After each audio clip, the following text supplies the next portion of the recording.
You ever met a person you thought, wow, that was a really cool person, and you decide to exchange phone numbers and you walk away thinking, that person was really nice. And they text you later that day and they're like, oh, it was great meeting you, and maybe we can do something later in the week, and you're thinking, okay, that might work. And then they text you again that day, just wanting to talk, and you're like, okay, well, that person's pretty nice. The day after that, they text you some more and they really want to make sure that you got plans for the weekend. And you're like, okay, yeah, that seems okay. And the next day they text you some more, and then they start leaving you voicemails that are 5 minutes long. And the text gets so long they really should have chapters ascribed to each section. And you begin to think, did I make a mistake? And you see that person and they always give you an uncomfortably long handshake or hug. Their texts are getting longer, their voicemails are getting longer. Maybe they even start to stop by unannounced. And you begin to think, I think I made a mistake. This person's becoming very high maintenance, and it gets to the point where you're now running out of excuses as to why you can't meet them or see them. And finally, it's time to give them the "it's not you, it's me, I'm really busy right now" speech.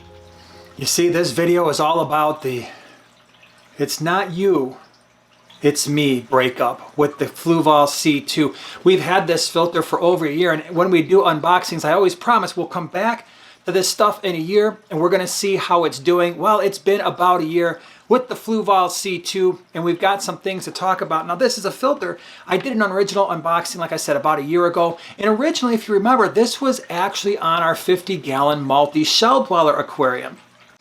Well, this filter is rated for about a 30-gallon tank, and I really just needed to do mechanical filtration. I wasn't depending on it to do everything because we had sponge filters in that particular tank. And it runs about 119 gallons per hour, so it's good, like I said, up to about a 30-gallon tank. And right now it's around $33 to $35 on Amazon.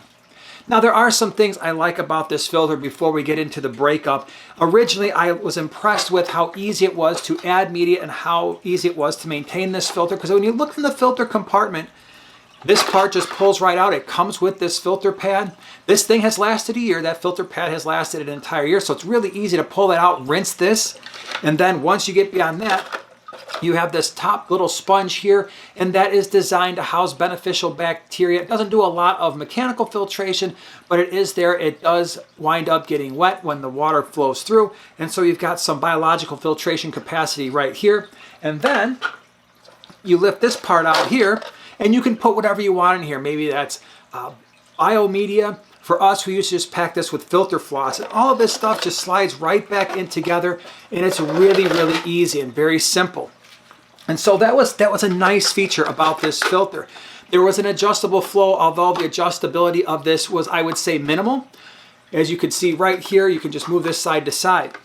So it had all these features, and we put it on the 50-gallon lowboy tank, and that is when problems started to happen. Within about 3 to 4 weeks, we realized this filter was not going to be reliable for that tank. It actually did very, very poorly in sand. And so with the multis, them kicking up sand from time to time, this thing would be maintained, and then we usually within a day or two, it would stop running. Now you may be saying to yourself, hey, you know what? If you put an intake sponge on that filter, that could potentially create or eliminate some of those issues, and that is partially correct. However, we have a lot of other filters in our fish room that are currently in tanks with sand without intake sponges, with cichlids, all kinds of messy fish, and they never stop. I'm thinking about all my Seachem Tidal line, my Aqua Clears, my Marine Land Pros, and even my old 20-year-old Marine Land filters. These things are all just running. Aquarium would be another example.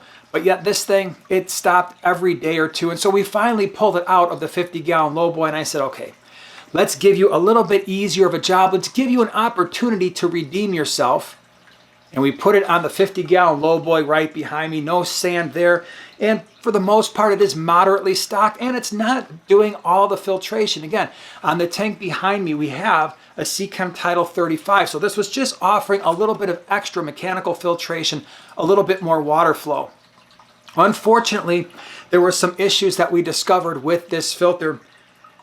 Like that high maintenance relationship we just talked about, this is a very high maintenance filter. And in fact, when I say it's number one in our fish room, it's the number one highest maintenance piece of equipment we have in the fish room? Well, that was until the breakup. The breakup is today. And the reason for that is even without the sand, this filter in it probably has something to do with the water flow through all the compartments clogs extremely quickly. And just like with the multi-tank where it would clog up within a couple of days and stop, over here on the low boy, it never stopped. It would just have this very, very slow trickling. Usually that happened within a couple days, and this thing would just absolutely get clogged up. And so every few days, we're finding we have to take this thing completely off the tank, take it over, rinse it out, rinse out all the intake tubes and all the places where things get stuck in between filter media and by the impeller. And it just kept happening. Once again, why don't we add an intake sponge? Because I want to test the filter itself. And once again, all the other filters in our fish room don't have an intake sponge, and we don't have those issues, including the Seachem Tidal 35 that is running right next to it. So this filter became extremely high maintenance for us, and that is the reason why we are now taking it off of the low boy. There are also better options for you. Now this particular filter, like I said, it's rated up to 30 gallons, does about 119 gallons per hour. If you are looking for a filter that is going to filter that 20 or 30 gallon tank, there are just better options. You could consider, for instance, the AquaClear 20.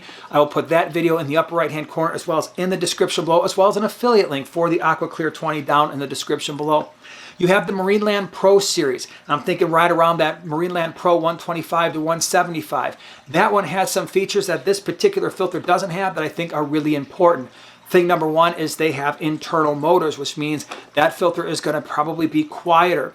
This thing does not start if for some reason it loses suction. And this actually was another downside of this filter. Usually when we would start it up after completely maintaining it, it took a lot of effort to get this thing to restart. Unlike your Marineland Pros and your Seachem Tidals and your Aquion Quiet Flows.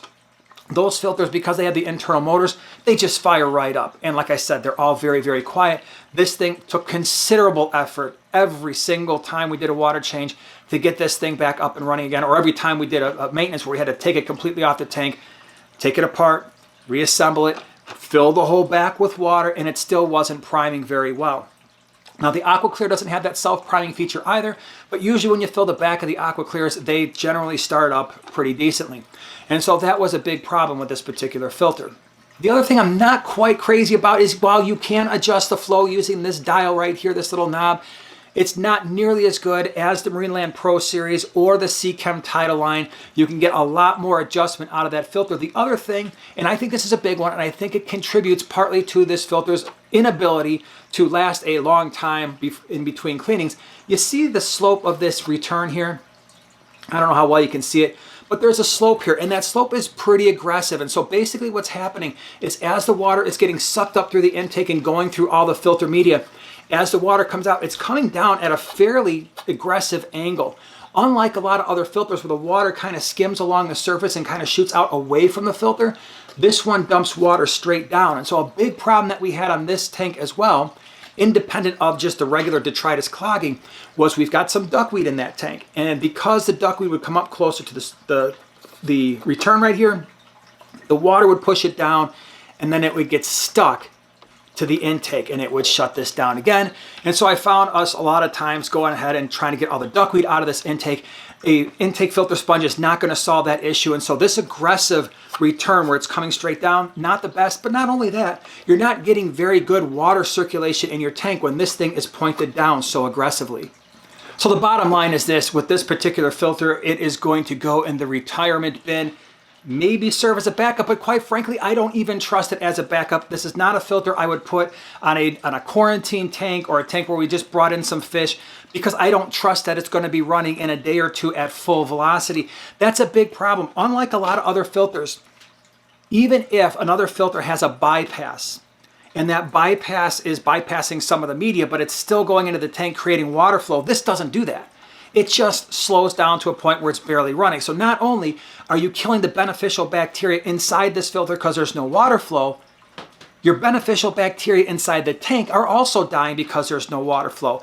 At least with some of the other filters that have a bypass, if it gets clogged, there's still a decent amount of water flow in the tank, so the beneficial bacteria that may be dying in here at least the beneficial bacteria in the tank itself, on your plants, on your rocks, on your wood, fake plants, real plants, on the backs and sides of the glass, that stuff can still continue to grow and replicate because it's getting sufficient water flow and therefore sufficient oxygen to those microbes. Here, when this thing slows down, it's basically useless.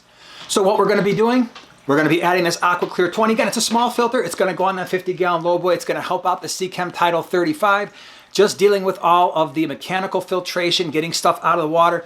This one, like I said, it's going into retirement. If you want more information on the AquaClear 20 or the Marine Lands or the Seachems that we've reviewed in the past, check out the description below. We'll have affiliate links for this, as well as the Marine Land Pro, which I think are better options. This filter might be fine if you've got an extremely lightly stocked tank, but if you've got anything that is average stocking or more, I would opt for something different like we talked about before. Would love to hear from you in the comments section below. Have you used these filters before? Was it a good experience, bad experience? Thank you so much for being here, and we'll see you in the next one.